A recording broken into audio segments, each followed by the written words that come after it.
I love Christmas. And I love the Christmas nativity scene. But are you ready for your classic Christmas nativity scene to be completely obliterated? The classic Christmas scene depicts Jesus, Mary, and Joseph in a barn where they are visited by the shepherds from the field and the three kings with the three gifts. And it's beautiful and it's lovely, but it's also wildly inaccurate.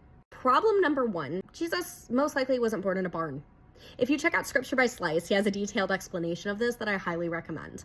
But to summarize, it's most likely that Jesus was born in the family room of a first century peasant's home. We can gather this because they, well, first of all, would keep their animals in their homes typically, a little bit stowed away, but they would be in the same room. They would also have the mangers laid out there. You can check out first century archaeology and they show that.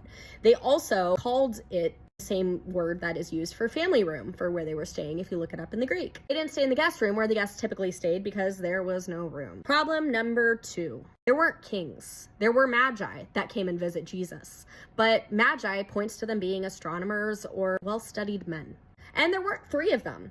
We actually don't know how many there were, but Eastern tradition depicts about 12 of them. They like that number. We don't know for sure, but we do know that there were three gifts. So I guess we took that and said three gifts means three people and ran with it. Problem number three is that Jesus probably wasn't a baby when they came. He was when the shepherds came. But the word that was used for when the shepherds visit, I have it right here, brephos. Brephos meant baby. The word that was used when the magi came and visit was paedan, which means young boy. It was about 1 to 2 years old that Jesus was, which makes more sense when you consider that King Herod had just ordered for all babies and toddlers 2 and under to be slaughtered. That was about the time that the wise men were going to meet Jesus. Problem number 4, it wasn't probably Christmas time that we consider now.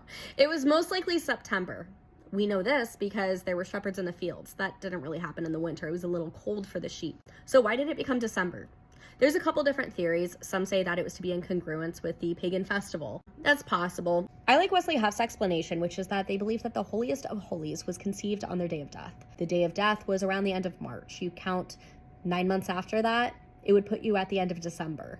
December 25th is what they landed on. And they decided that this was a great time to celebrate the birth of the holiest of holies. I hope this didn't completely dismantle your Christmas nostalgia and you're still able to enjoy the season.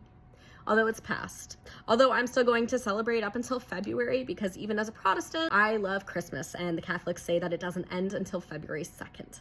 Have a great day. Bye.